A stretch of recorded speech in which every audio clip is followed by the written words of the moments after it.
မင်္ဂလာပါရှင်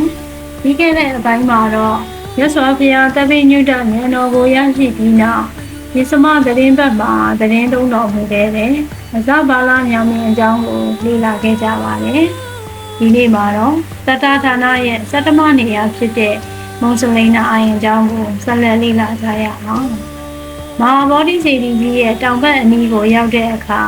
စိမ့်လန်းတဲ့သစ်ပင်တွေနဲ့ဝန်းရံထားတဲ့အိုင်ငယ်တစ်ခုကိုတွေ့ရှိရပါတယ်။ဒီနေရာဟာမုံစလိန်နာအိုင်ဖြစ်ပါတယ်။မြတ်စွာဘုရားဟာသတ္တမသတင်းဘက်မှာဒီနေရာမှာသတင်းသုံးတော်မူခဲ့ပါတယ်။အဲ့ဒီအချိန်မှာဘုရားလေးဦးကရုတ်တရက်ပြောင်းလဲလာပြီးမိုးတွေတီးထန်စွာရွာသွန်းလာပါတယ်။လေတွေလည်းတိုက်ခတ်လာပြီးအေးတက်လည်းပိုလာပါတယ်။မြတ်စွာဘုရားကတော့မိုးတံလေတံကိုမကြောက်ရွံ့ပဲတရားဓမ္မကိုဆင်ခြင်တော်မူရင်ငြိမ်သက်စွာသတင်းသုံးတော်မူခဲ့ပါတယ်။အဲဒီအချိန်မှာ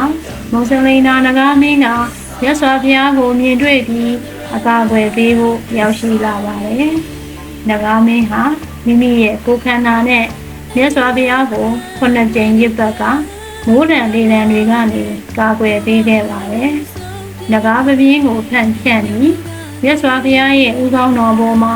အကာအကွယ်ပေးခဲ့တယ်လို့သိရှိရပါတယ်။ရဲ့အနေငယ်ကြပြီးမိုးတွေရက်သွားတဲ့အခါ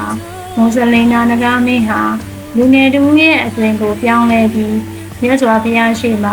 ရိုးရိုးသေးသေးလာရောက်ဖူးမြော်ခဲ့တယ်လို့ဆိုပါတယ်။အဲ့ဒီအဖြစ်အပျက်ကိုအခြေခံပြီးမြတ်စွာဘုရားကိုနဂါမင်းကကာကွယ်ပေးနေတဲ့မုံစလိန်နာဗုဒ္ဓရုပ်ပွားတော်ပုံစံမျိုးကိုမြန်မာနိုင်ငံ၊ထိုင်းနိုင်ငံနဲ့ရှေ့တောင်အာရှနိုင်ငံတွေမှာဖူးမြော်တွေ့နေနိုင်ပါတယ်။မုံစလိန်နာအိုင်ကိုဖူးမြော်တဲ့အခါအိုင်ထဲကရေပြင်ကိုကြည့်ရင်မြတ်စွာဘုရားရဲ့တည်ငြိမ်တဲ့စိတ်ဓာတ်ကို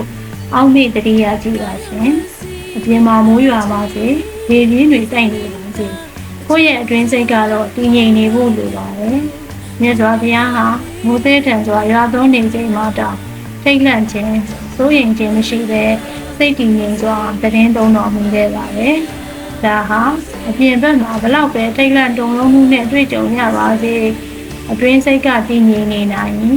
လူတယောက်ဟာခက်ခဲတွေကိုရင်ဆိုင်နိုင်တယ်ဆိုတဲ့အတိတ်တွေကို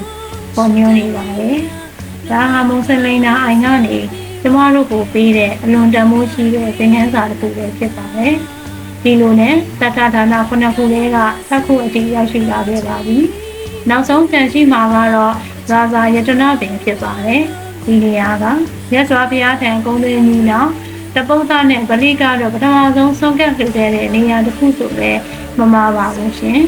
။နောက်ပိုင်းမှာတော့တတ္ထဌာနရဲ့နောက်ဆုံးနေရာဖြစ်တဲ့ရာဇာယတနာပင်အကြောင်းကိုဆက်လက်မျှဝေပေးသွားပါမယ်။သိရှိပေးတဲ့အတွက်ကျေးဇူးများကြီးတင်ပါတယ်။ကိုစိတ်နဲ့ကြ